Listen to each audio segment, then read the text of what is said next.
30 নম্বর শ্লোক থেকে 30 নম্বর শ্লোক হচ্ছে একটি বিষয়। তো একদিনে আমরা সব কভার করতে পারবো না। আজকে 26 নম্বর শ্লোক থেকে শুরু করব। মোটামুটি দুটি ক্লাসে 26 থেকে 34 নম্বর শ্লোক আলোচনা হবে। অনেক কিছু গুরুত্বপূর্ণ বিষয় এখানে রয়েছে অন্তিম সেকশনে। ভগবদ্গীতার যে 18টি অধ্যায়, 18টি অধ্যায়ের মধ্যে 3টি ভাগে ভাগ করা হয়েছে: কর্মশতক, জ্ঞানশতক, ভক্তিশতক। মধ্যবর্তী হচ্ছে ভক্তিশতক। এই 6টি অধ্যায়, শতক মানে 6টি অধ্যায়ের সমন্বিত যে সেকশন, সেটাকে বলা হচ্ছে শতক। তো প্রথম 1 থেকে 6 নম্বর অধ্যায় হচ্ছে কর্মশতক।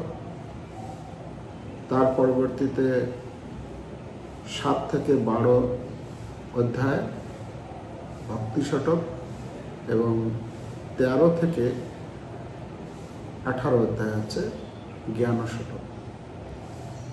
তো ভগবদ্গীতার মধ্যে এই ভক্তি শতক থেকে অন্যান্য দুটি যে শতক রয়েছে তার থেকে বেশি গুরুত্বপূর্ণ বলে মনে করা হয়। এবং এই ভক্তি শতকের মধ্যে নবম অধ্যায়টিকে আরও বেশি গুরুত্বপূর্ণ বলে গ্রহণ করা হয়।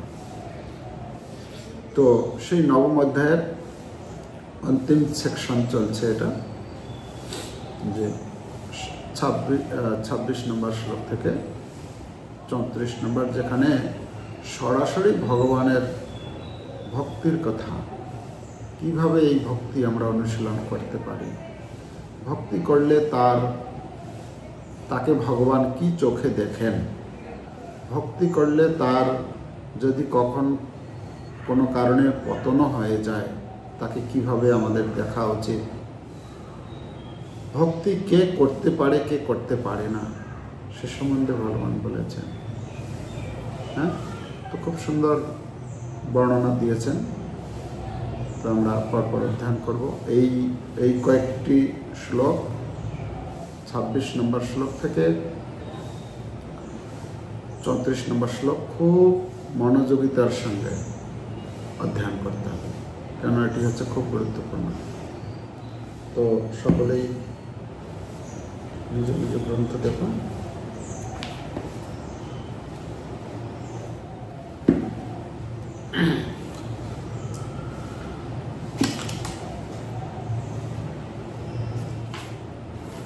पच्चीस नंबर श्लोक।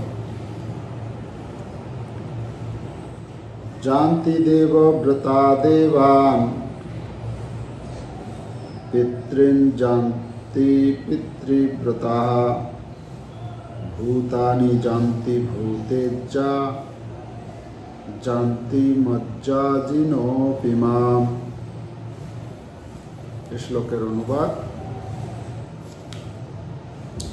দেবতাদের উপাসকেরা দেবলোক প্রাপ্ত হবেন, এটা 25 নম্বর শ্লোক। পিতৃপুরুষদের উপাসকেরা পিতৃলোকে লাভ করেন, ভূত প্রেত আদি উপাসকেরা ভূতলোক লাভ করেন, এবং আমার উপাসকেরা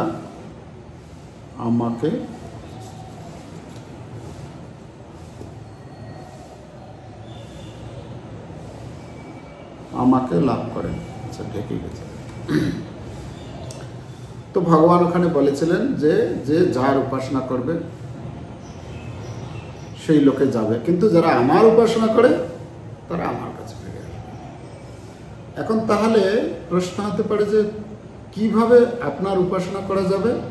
আপনার উপাসনা করার জন্য কি টাকা পয়সা, ধন দৌলত, শক্তি, বল ইত্যাদি প্রয়োজন রয়েছে? ভগবান বলছেন কিভাবে আমার উপাসনা করতে পারবে। 26 নম্বর শ্লোক। পত্রম পুষ্পম ফলম তোয়ম यो मे भक्त्या प्रयच्छति तदहं भक्तुपहृतम् अस्नामि प्रयतात्मनः। ভগবান এখানে বলেছেন কিভাবে আমার উপাসনা করবে। আমাকে যখন আমরা কারো উপাসনা করি, মানে কাউকে ভালোবাসি, তো কি করি, তাকে কিছু উপহার দেওয়া হয় না। আমার যেটা ভালো লাগে সেরকম একটা কিছু বস্তু তাকে দিই, সে কোনটা পছন্দ করে, পছন্দের জিনিস সেটা দিই, তাই না? তো ভগবান এখানে বলছেন আমাকে কি কি দিবে, আমাকে পত্র দিবে, আমাকে পুষ্প দিবে, আমাকে ফল আর জল, এতে আমি সন্তুষ্ট। তাহলে ভগবান তো হচ্ছেন বিশ্ব ব্রহ্মাণ্ডের মালিক। তো একজন এত বড় ব্যক্তিকে কিছু দেওয়ার ব্যাপারে আমরা হয়তো চিন্তা ভাবনা করতাম যে কি দেওয়া যায় এনাকে, এত বড় লোক, তার মানে সেই রকম জিনিস দিতে হবে। ভগবান বলছেন না, আমাকে কি দিবে, শুধু পত্রম পুষ্পম ফলম তয়ম, চারটা জিনিস উল্লেখ করেছে। তো আমরা যা খাই এই চারটে জিনিসের মধ্যে থাকে তো নাকি? কিছু পাতা আদি পাতা থেকে আসে, কিছু ফল, যে শাকসবজি যে খাচ্ছি কি থাকছে এর মধ্যে, ফল, তারপরে কিছু তার সঙ্গে জল, আর কিছু ফুল জাতীয় জিনিস থাকে। তো এখানে ভগবান বলছেন পত্র পুষ্প ফল আর জল। আমরা যদি দেখি, অনুবাদ করি আগে, যে বিশুদ্ধ চিত্ত নিষ্কাম ভক্ত ভক্তি সহকারে আমাকে পত্র পুষ্প ফল ও জল অর্পণ করেন, আমি তার সেই ভক্তিপ্লুত উপহার প্রীতি সহকারে গ্রহণ করি।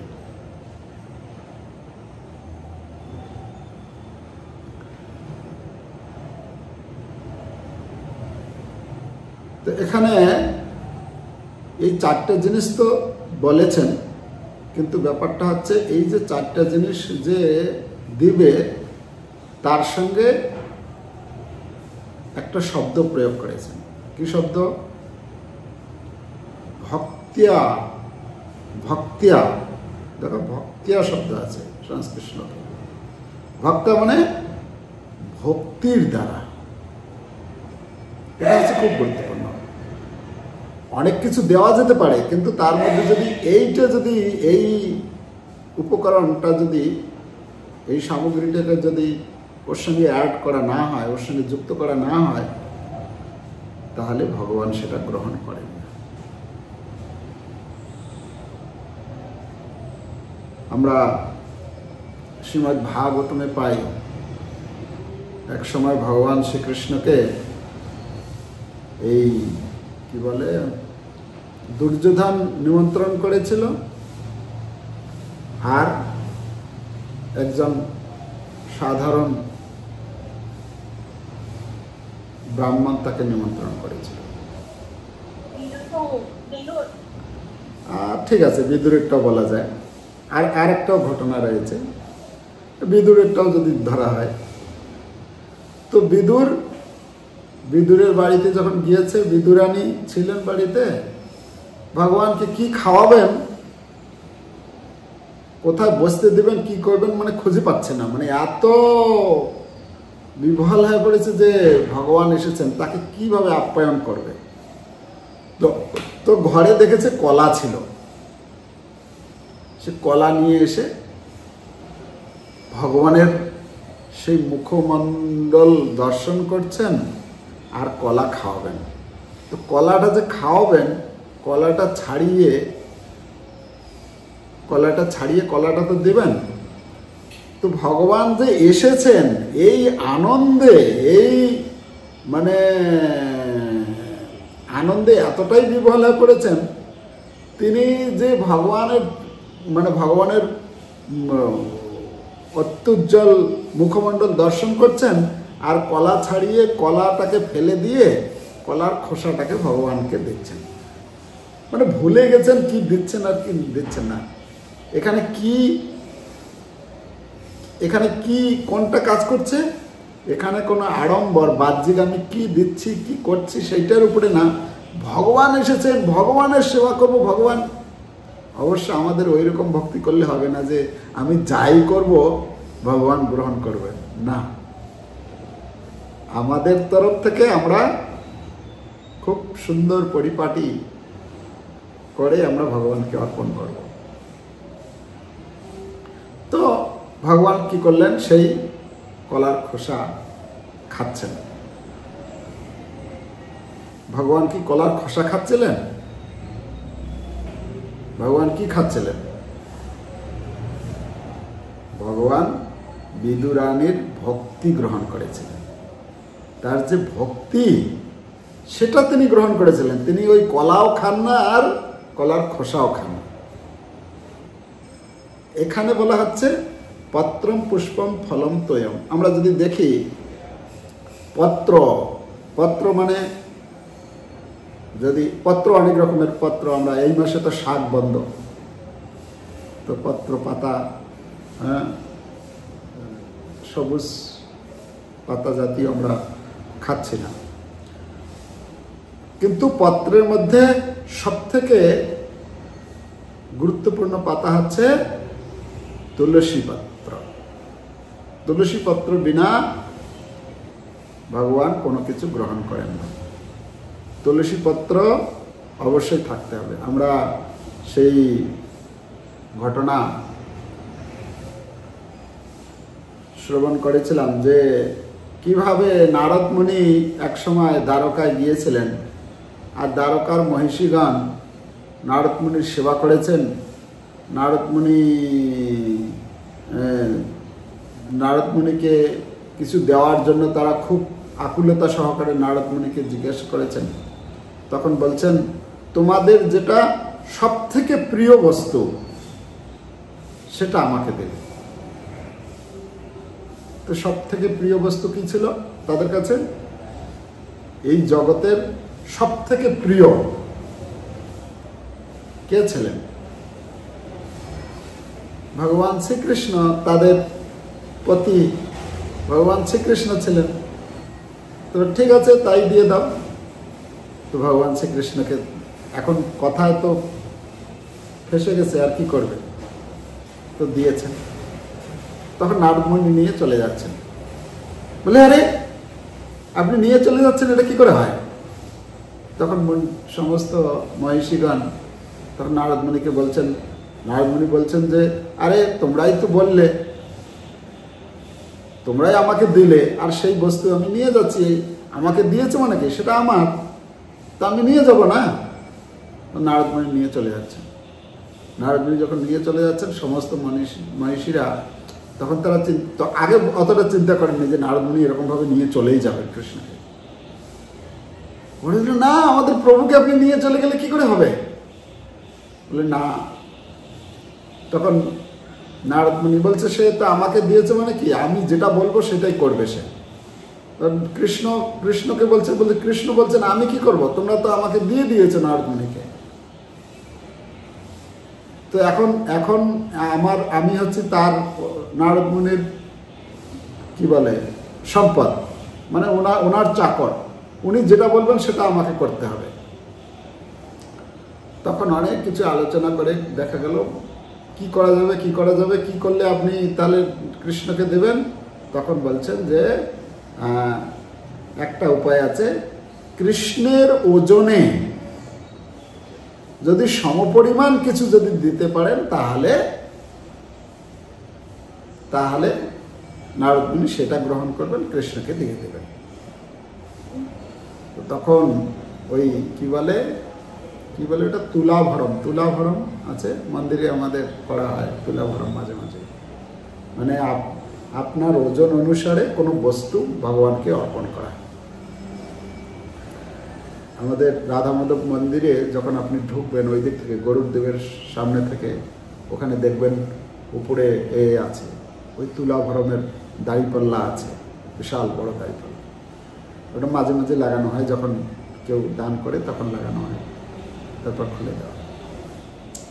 তো এই তুলাভরণ, তো তখন কি করা হলো, এই যারা ছিলেন মানে যারা মহিষীগণ, তাদের সোনা মণি মুক্তা এইসব ওই দাঁড়িপাল্লায় দিতে শুরু করলেন। তো 16,108 মহিষী সকলেই তাদের মণি মাণিক্য ইত্যাদি সেই সমস্ত বস্তু সেই দাঁড়িপাল্লায় রাখছেন। আর কৃষ্ণ আর উঠছে না, তাদের যা কিছু সম্পদ ছিল সব দিয়েছেন, কৃষ্ণ আর উঠছে না। তো কি করে উঠবেন, কি করে সমান হবে? তখন মানে উপায় পাওয়া গেল যে ভগবানের প্রিয় হচ্ছে তুলসী। তো তুলসী পত্রে সেখানে বলা হচ্ছে যে মানে ভগবানের নাম লিখে সেই তুলসী পত্র দেওয়া হলো যখন, আর তখন ভগবান শ্রীকৃষ্ণ উপরে উঠে গেছে, সমান হয়ে গেছে, ভারী হয়ে গেছে। তখন তারা খুশি, তখন নারদ মুনি কৃষ্ণকে দিয়ে দিলেন, আর কৃষ্ণ তখন থাকলেন নারদ মুনি চলে। তো পত্র মানে তুলসী পত্রের, এই জন্য ভগবান বলছেন না যে 36 ভোগ আর 56 ব্যঞ্জন কি আছে, প্রভু এক তুলসী, মানে একটা তুলসী পাতা ছাড়া, মানে তুলসী পত্র বিনা যতই ভোগ নিবেদন করা হোক, যাই করা হোক না কেন, ভগবান এটা স্বীকার করেন। তো এখানে যেটা বলা হচ্ছে পত্র পুষ্প যেরকম অর্পণ করেছিলেন কে, ভগবান খুশি হয়ে গিয়েছিলেন। পুষ্প অর্পণ করার মাধ্যমে ভগবান খুশি হয়েছিলেন, জানা আছে কারো? যেরকম আমরা শুনি শ্রীমদ্ ভাগবতমে আর একটি কাহিনী রয়েছে, গজেন্দ্র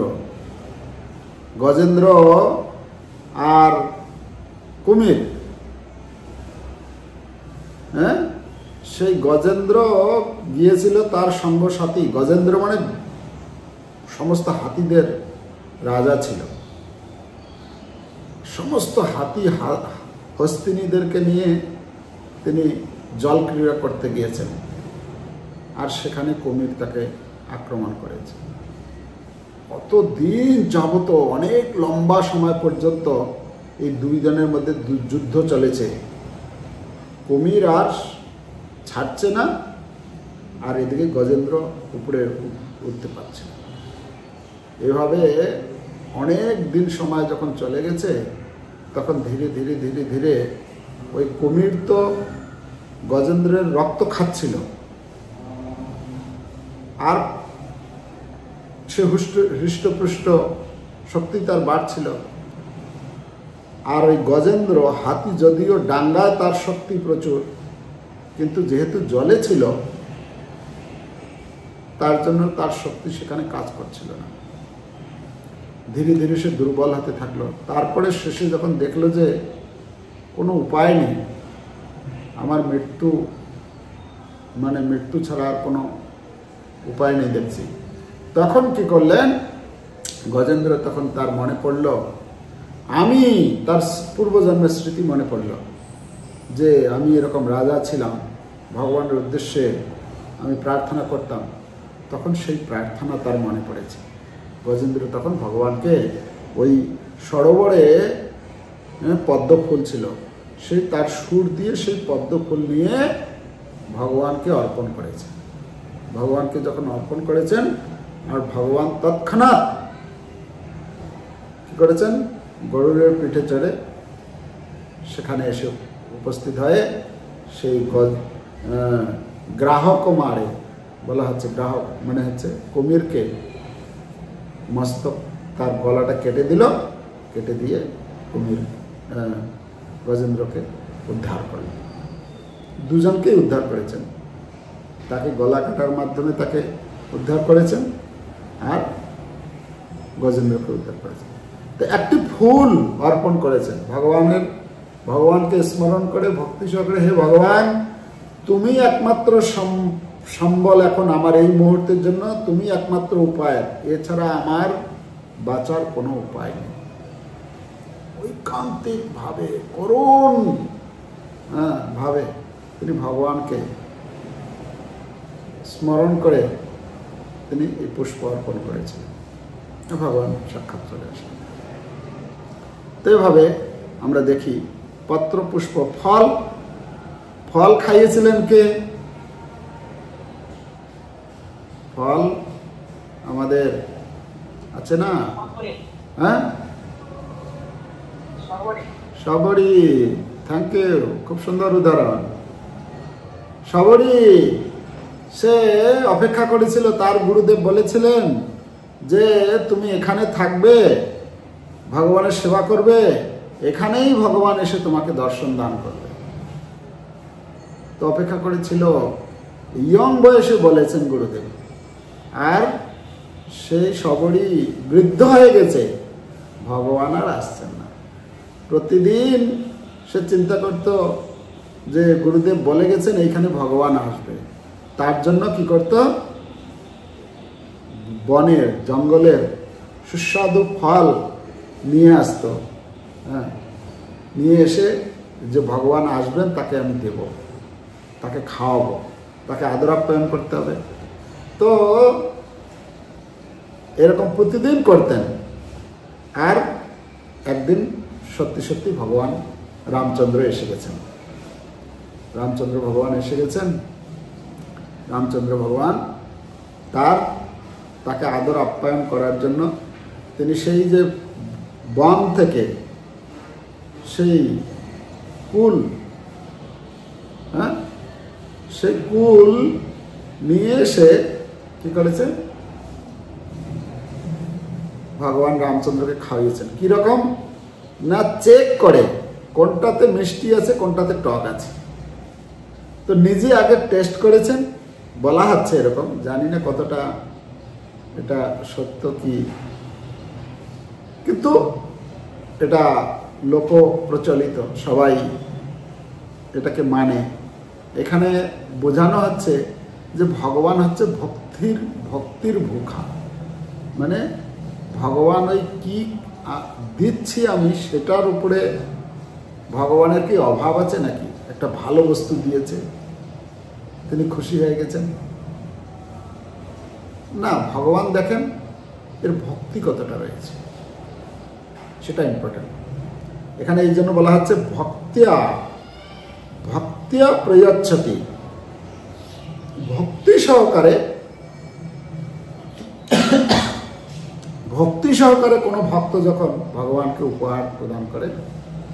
আমাদের অদ্বৈত আচার্য প্রভু শান্তিপুরে তিনি কি করেছিলেন? শ্রী চৈতন্য মহাপ্রভুকে, মানে মহাপ্রভু আসার পূর্বে তিনি গঙ্গা জল আর তুলসী পত্র দিয়ে শালগ্রাম শিলার আরাধনা করেছিলেন। আর হুঙ্কার দিয়ে বলছেন, হে গোলকাধিপতি ব্রজেন্দ্র নন্দন শ্রীকৃষ্ণ, বর্তমান যুগের যে অবস্থা, এই অবস্থা থেকে লোককে উদ্ধার করার কারো সাধ্য নেই। একমাত্র উপায় যদি আপনি স্বয়ং আসেন তবেই এদের উদ্ধার হবে। তো প্লিজ আপনি আসুন, এই জগৎ জীবের উদ্ধার করুন। তো শ্রী চৈতন্য মহাপ্রভু এই অদ্বৈত আচার্যের যে এই যে ভক্তি, তিনি যে গঙ্গা জল এবং তুলসী পত্র দিয়ে যে অর্পণ করতেন, ভগবানকে আহ্বান করতেন, তার ভক্তিতে ভগবান কৃষ্ণ স্বয়ং চৈতন্য মহাপ্রভু রূপে এই ধরাধামে প্রকট হলেন। আর এই চৈতন্য মহাপ্রভু বলেছেন, এটা স্বীকার করেছেন যে আমি ছিলাম, ভালোই ছিলাম, এই অদ্বৈত বেটা আমাকে ডেকে নিয়ে আসলো। আর এ ডেকে এনে, এ ভক্তির জন্য ডেকে আনলো, আর এসে এ নাকি ওই অদ্বৈত মানে কি বলে, অদ্বৈতবাদ মানে মায়াবাদ ফিলোসফি সে প্রবচন দিতে শুরু করে দিয়েছে।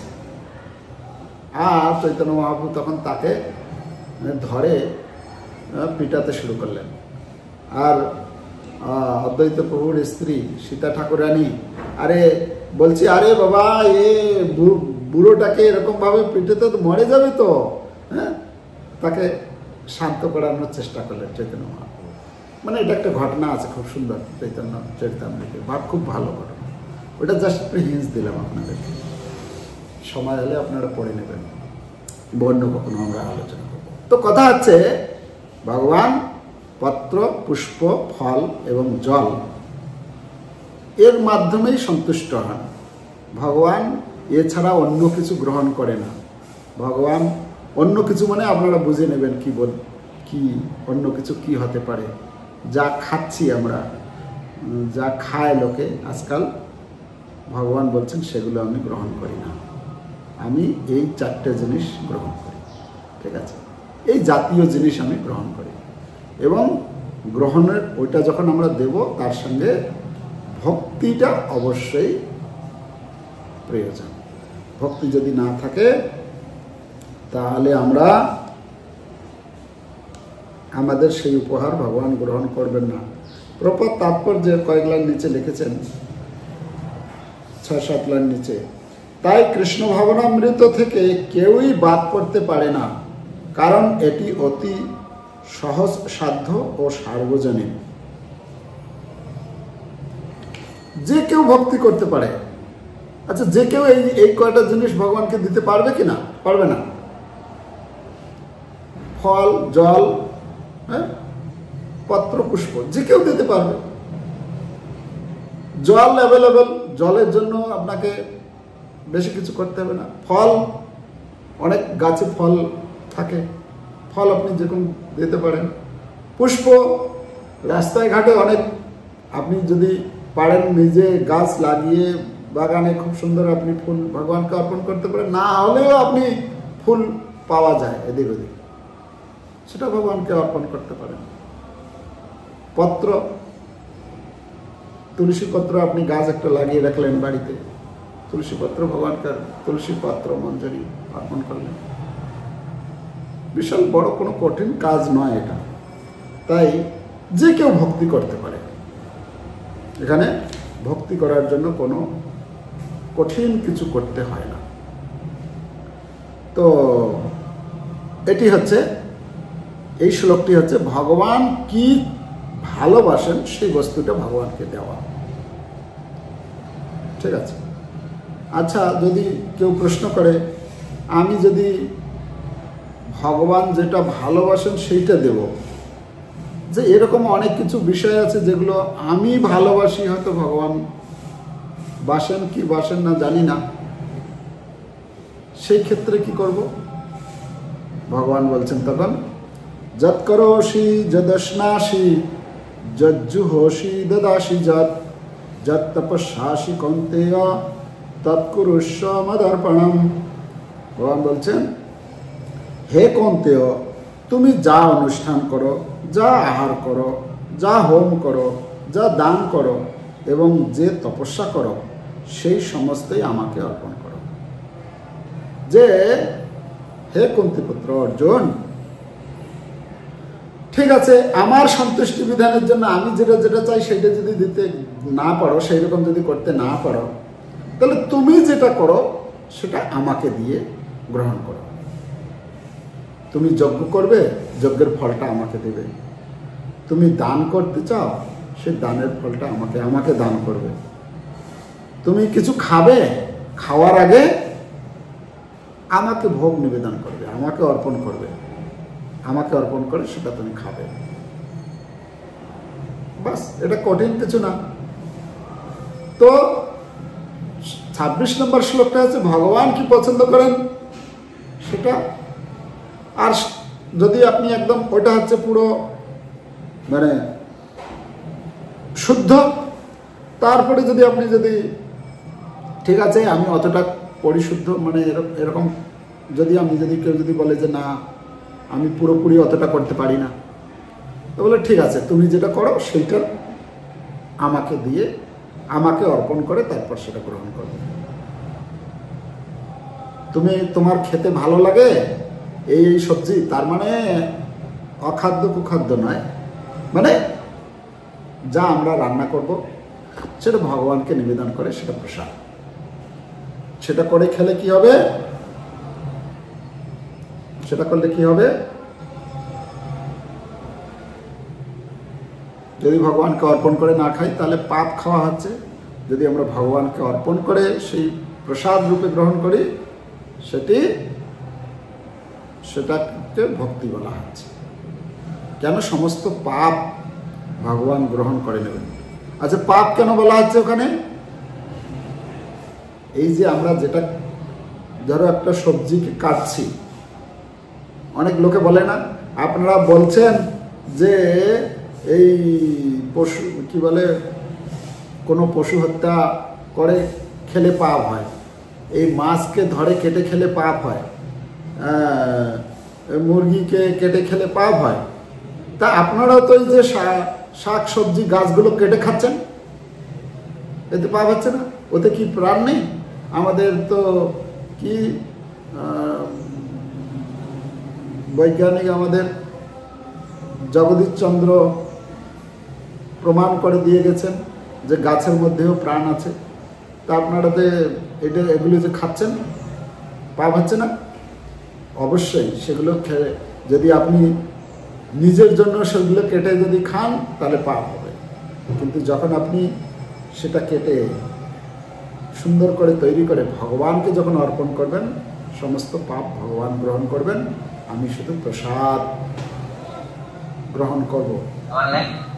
আর ভগবান বলছেন প্রসাদে সর্বদুঃখানাম হানিরস্য উপজায়তে। সেই প্রসাদ যখন আমরা গ্রহণ করব, সর্বদুঃখানাম হানি, সমস্ত দুঃখ আমাদের নষ্ট হয়ে যাবে। ঠিক আছে? তো এভাবে আমরা যদি দেখি, ভগবান এখানে বলছেন যে যা তুমি করো সেটা আমাকে অর্পণ করে তুমি করো। এইভাবে যদি করো তাহলে কি হবে, শুভাশুভ ফলৈরেব মোক্ষ সে কর্ম বন্ধনই সন্ন্যাস যোগযুক্তাত্মা বিমুক্ত মাম উপশ্যসি। এইভাবে যদি তুমি করো তাহলে তার ফলের কথা বলা হচ্ছে। তার ফল কি হবে না, এইভাবেই আমাদের সমস্ত কর্ম অর্পণ দ্বারা শুভ এবং অশুভ ফলবিশিষ্ট কর্মের বন্ধন থেকে মুক্ত হবে। এভাবেই সন্ন্যাস যুগে যুক্ত হয়ে তুমি মুক্ত হবে এবং আমাকেই প্রাপ্ত হবে। মানে এখানে বলা হচ্ছে শুভ অশুভ কিছু কর্ম করি আমরা, তার কিছু শুভ ফল হয়, মানে পুণ্য হয়, আর কিছু কর্ম পাপ হয়ে যায়। তাহলে শুভ হচ্ছে, শুভ কর্ম যদি হয় তাহলে আমাদের স্বর্গে যেতে হবে, মানে পুণ্য কর্ম যদি করি, আর যদি পাপ কর্ম হয় নরকে যেতে হবে, তাই না? দুইটা। তো ভগবান বলছেন তুমি যদি এই যে 26-27 নম্বর শ্লোকে যে উপদেশ দিলাম, যদি তুমি এভাবে জীবনযাপন করো তাহলে কি হবে, তোমার সমস্ত পাপ নষ্ট হয়ে যাবে। পাপ নষ্ট হওয়ার কথা আমরা একটা আলোচনা করলাম খাওয়ার ব্যাপারে। তো এরকম অন্যান্য আর যে সমস্ত বিষয়, পাপ থেকে তুমি মুক্ত হতে পারবে। শুধু পাপ থেকে মুক্ত হবে না, মানে পাপেই শুধু নষ্ট হবে না, তোমার পুণ্যগুলোও নষ্ট হয়ে যাবে। কেউ প্রশ্ন করতে পারে, আরে বাবা পুণ্য করার জন্য তো এত কিছু করছি, আপনি বলছেন পুণ্যটাও নষ্ট হয়ে যাবে, তাহলে কি হবে? হ্যাঁ, ভক্তি করলে আপনার পুণ্যটাও নষ্ট হয়ে যাবে। ভগবান নিজে বলছেন তোমার পুণ্যটাও আমি নষ্ট করে দেব। শুভ অশুভ, শুভ মানে হচ্ছে পুণ্য, অশুভ মানে হচ্ছে পাপ। তো তোমার পাপ কর্মের ফল থেকে তুমি মুক্ত হবে, আর তুমি যে পুণ্য কর্ম করেছিলে সেটাও তোমার নষ্ট করে দেবে। তাহলে এটা কেমন? এটা ভালো না খারাপ? কি মনে হয়? পুণ্যগুলো নষ্ট হয়ে যাবে আমার? পুণ্য করার জন্য তো কত কিছু করছি। হায় ভগবান, ভগবান বলছেন পুণ্যটাও শেষ হয়ে যাবে। হ্যাঁ, পুণ্যটা শেষ করলে কি হবে? পুণ্যটা শেষ করলে, যখন পুণ্যটা ভগবান শেষ করে দেবেন, তখন কি হবে? এই যে পাপ কর্ম করলে যেরকম নরকে গিয়ে সময় কাটাতে হবে, তেমনি পুণ্য কর্ম করলেও স্বর্গলোকে গিয়ে সেখানে সময় কাটাতে হবে। আপনি তার আগে ফিরে আসতে পারবেন না, আপনাকে ওই সময়টা দিতে হবে। ঠিক আছে? সে আনন্দে থাকুন আর দুঃখে থাকুন, মানে এই জড় জগতের মধ্যেই থাকতে হবে আপনাকে। স্বর্গটা কোথায়? আমরা ভূলোকে আছি, এর উপরে ভূগোলক, তার উপরেই হচ্ছে স্বর্গলোক। মানে এই জড় ব্রহ্মাণ্ডের মধ্যেই হচ্ছে। আমরা নরকে গেলে নরকটা কোথায়? এই জাস্ট আমাদের লোকের নিচেই। তো এই জড় জগতের মধ্যেই থাকছি, আর এই জড় জগৎ মানেই হচ্ছে দুঃখময়। স্বর্গে যারা ওখানকার অধিবাসী যারা, তারাও টেনশনে থাকে, তারাও দুঃখে থাকে, কখন দৈত্য দানবেরা অসুরেরা অ্যাটাক করবে, তারাও টেনশনে। তো এই জগৎ মানেই হচ্ছে দুঃখময়। তো যদি কেউ ভগবত ভক্তি করে, এই পূর্বের শ্লোকে যে বর্ণনা করা হচ্ছে সেটা যদি করে, তাহলে তার এইগুলো সমস্ত নষ্ট হয়ে কি হবে? সে ভগবানের ধাম পৌঁছে, যেখানে নিত্য আনন্দময় ধাম। প্রভুপাদ তাৎপর্য শেষে বলছেন, এভাবেই যে মানুষ ভগবানের সেবায় নিত্যযুক্ত অথবা ভগবানের চিন্তায় এবং ভগবানের সেবা সংকল্পে নিত্যমগ্ন থাকেন, তাকে মনে করতে হবে তিনি বর্তমানে সর্বতভাবে মুক্ত এবং ভবিষ্যতে তিনি যে ভগবদ্ধামে ফিরে যাবেন সেই সম্বন্ধে সুনিশ্চিত।